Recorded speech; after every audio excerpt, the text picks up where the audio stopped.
భూమి గురించి చెప్పాలి అంటే ఇందిరమ్మ రాజ్యంలో ఇచ్చిన అగ్రికల్చర్ సీలింగ్ యాక్ట్ ద్వారా లక్షలాది ఎకరాల భూములు జాగీర్దారుల ద్వారా జమీందారుల దగ్గర ఉన్న భూములను ఆనాటి కాంగ్రెస్ ప్రభుత్వం సేకరించి దాదాపుగా 25 లక్షల ఎకరాల భూములను దళితులకు, గిరిజనులకు, పేదవాళ్లకు పంచిపెట్టిన చరిత్ర ఈ తెలంగాణ రాష్ట్రంలో కాంగ్రెస్ పార్టీకి ఉన్నది. ఇదే కాదు, గిరిజనులు, ఆదివాసీలు అటవీ ప్రాంతంలో భూమి హక్కులు లేకుండా భూమిలో వ్యవసాయం చేసుకుంటుంటే అటవీ శాఖ అధికారులు వాళ్ళ మీద దాడులు చేసి కేసులు పెడుతున్నప్పుడు 2006 అటవీ హక్కుల చట్టాన్ని తీసుకొచ్చి పోడు భూముల పట్టాలు 10 లక్షల ఎకరాలకు తెలంగాణ రాష్ట్రంలో ఇచ్చిన చరిత్ర ఈ ప్రభుత్వానికి ఉన్నది. ఇదే కాదు, ఈ రోజు తెలంగాణలో పట్టా భూములు కావచ్చు, పోడు భూములు కావచ్చు, అసైన్మెంట్ భూములు కావచ్చు, వ్యవసాయ యోగ్యమైన భూములు 1,60,00,000 ఎకరాల భూములు ఈ రోజు తెలంగాణ రాష్ట్రంలో రైతుల దగ్గర ఉన్నాయి. ఇంతకుముందు అధికారులు చెప్పిన భూ యజమానులు సర్వేల విధానం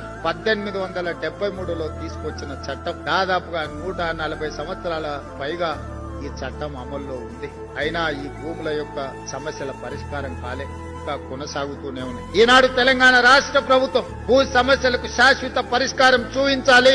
ఏ రైతులు కూడా తన భూమి యొక్క సరిహద్దులు తెలవకుండా తన భూమి పరాయి ఆధీనంలో ఉండడాన్ని సహించలేని వాళ్ళు వాళ్ళకు సహాయంగా ఉండడానికే ఈ లైసెన్స్డ్ సర్వేల వ్యవస్థను ఈనాడు మనం తీసుకురావడం జరిగింది.